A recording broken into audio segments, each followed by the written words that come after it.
Assalamualaikum warahmatullahi wabarakatuh. Sebelum kita belajar, alangkah lebih baiknya kita berdoa dulu ya. Berdoa, mulai. Amin. Berdoa selesai. Anak-anakku kelas 3, hari ini kita akan belajar memasuki subtema 2 ya, di tema 1. Hari ini kita akan belajar tema 1, pertumbuhan dan perkembangan makhluk hidup, subtema 2, pertumbuhan dan perkembangan manusia. Pembelajaran yang pertama. Di pembelajaran pertama, kita akan mulai belajar mengenai wawancara. Wawancara menggunakan kata-kata yang tepat ya. Wawancara itu apa? Wawancara adalah tanya jawab secara lisan untuk mendapatkan informasi. Jadi ketika kita sedang mewawancari seseorang, kita itu melakukan sebuah tanya jawab kepada orang tersebut secara lisan. Bisa tatap muka langsung dengan orangnya, bisa melalui telepon, atau mungkin bisa melalui video call ya, yang dilakukan pertanyaan-pertanyaan itu ditanyakan secara lisan seperti itu.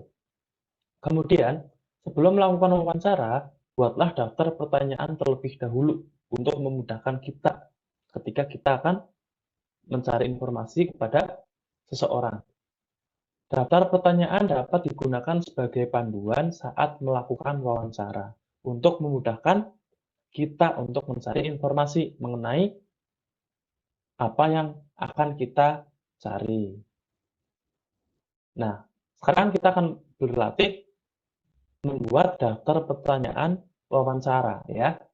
Ayo lakukan wawancara singkat tentang kegiatan sehari-hari temanmu.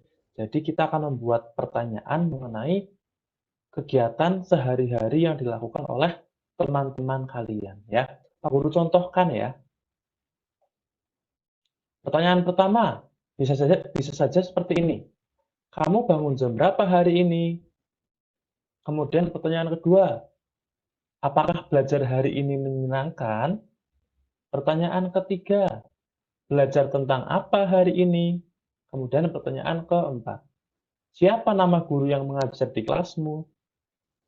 Nah, dari 4 pertanyaan itu bisa menjadi pedoman kita untuk melakukan wawancara atau mencari informasi kepada seseorang. Nanti 4 pertanyaan tersebut akan ditanyakan kepada teman-temanmu, sehingga akan mendapatkan jawaban dari pertanyaan-pertanyaan tersebut.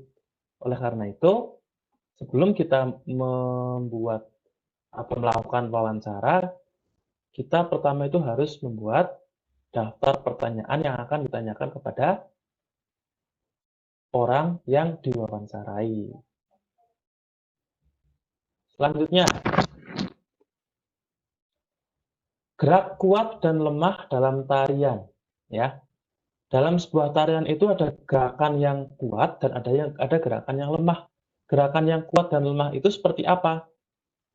Gerakan kuat adalah gerak yang dilakukan dengan tenaga yang kuat. Ya, kita menggunakan tenaga ketika melakukan gerakan tersebut. Kemudian gerakan lemah merupakan gerak yang dibawakan dengan pelan dan lemah lembut. Pelan-pelan, lemah lembut itu merupakan salah satu gerakan lemah. Anggota tubuh yang dapat digerakkan yaitu ada kepala, tangan, dan juga kaki ya. Nah, di sini Pak Guru ada beberapa gerakan, ada contoh beberapa gerakan di gambar, nanti anak-anak ditirukan ya. Nah, contoh gerak kepala yaitu menoleh, mengangguk, menggeleng, dan mendongak ya. Gerakan menoleh, menoleh berarti ya, seperti ini. Menoleh ke kanan, menoleh ke kiri ya. Kemudian gerak menggeleng ya. Yang kedua mengangguk dulu. Gerak mengangguk berarti ke bawah dan ke atas ya. Mengangguk, kemudian gerak menggeleng. Menggeleng berarti contohnya seperti ini. Nah, ya. Bisa ya. Sekarang gerakan selanjutnya, gerak tangan yaitu melambai, merentang, mengangkat tangan, dan melenggang ya. Selanjutnya, ayo kita ikuti gerakan pertama yang Pak Guru tunjuk ini. Pak Guru hitung sampai 5 ya gerakannya ya. 1, 2, 3, 4, 5. Gerakan ini, yuk, semua tangan direntangkan. 1, 2, 3, 4, 5. Gerakan yang terakhir, tangannya diangkat. Gerakan mengangkat. 1, 2, 3, 4, 5. Selanjutnya gerakan kaki. Contoh gerak kaki yaitu berjalan, berjinjit, jalan di tempat, dan meloncat. Ada 3 gerakan yang harus kita tirukan ya. Yuk sekarang gerakan pertama, mengangkat kaki. 1, 2, 3, 4, 5. Gerakan meloncat.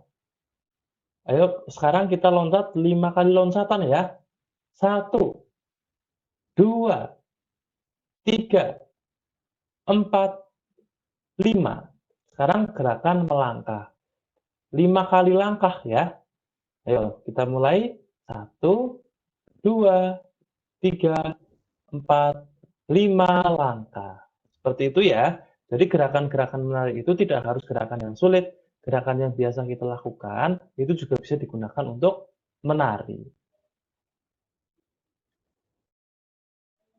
Materi selanjutnya adalah penjumlahan bilangan ribuan dengan teknik menyimpan.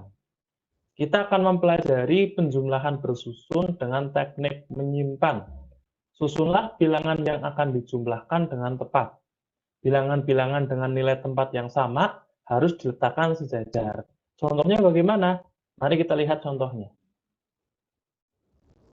Ada sebuah soal, jumlahkan mulai dari angka pada tempat satuan. Ya, berarti menjumlahkannya dari satuan. Satuan itu berada di paling belakang. Berarti kita menjumlahkannya dari yang paling belakang dulu ya.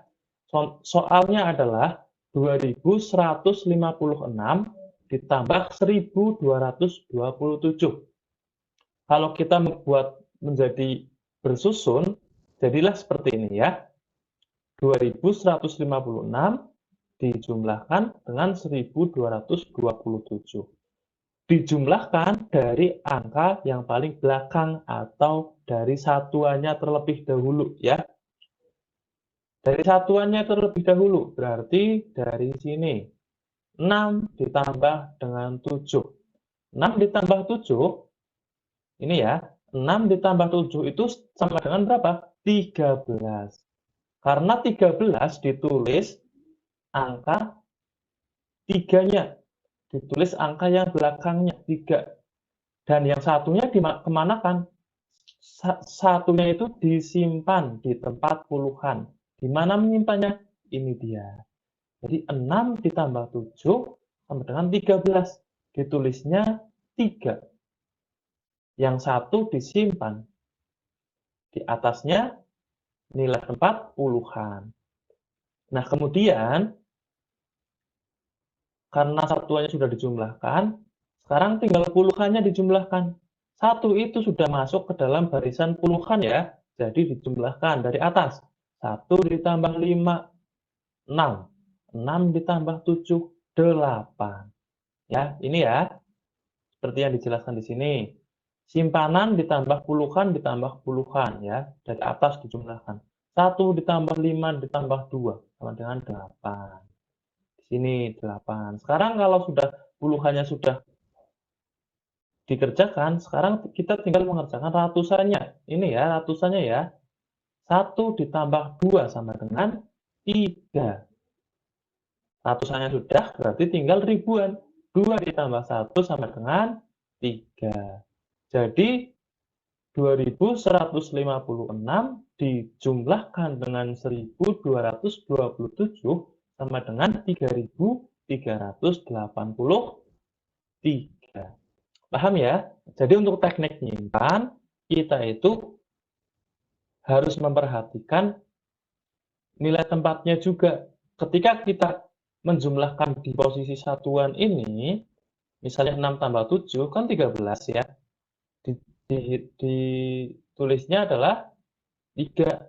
Nah, menyimpannya itu di puluhan. Kalau menjumlahkannya di sini, kalau hasilnya di sini 2 angka, Ditulisnya juga angka yang paling belakang, menyimpannya di ratusan ya. Ini contoh sederhana untuk teknik menyimpan ya. Kemudian silakan coba anak-anak dikerjakan contoh soal ini sebagai latihan di rumah ya. Dengan caranya yaitu caranya seperti yang tadi Pak Guru jelaskan, yang seperti ini ya. Silakan dikerjakan. Terima kasih, pelajaran hari ini cukup sekian. Kita akhiri dengan berdoa. Berdoa mulai. Amin. Berdoa selesai. Terima kasih, Pak Guru akhiri. Wassalamualaikum warahmatullahi wabarakatuh.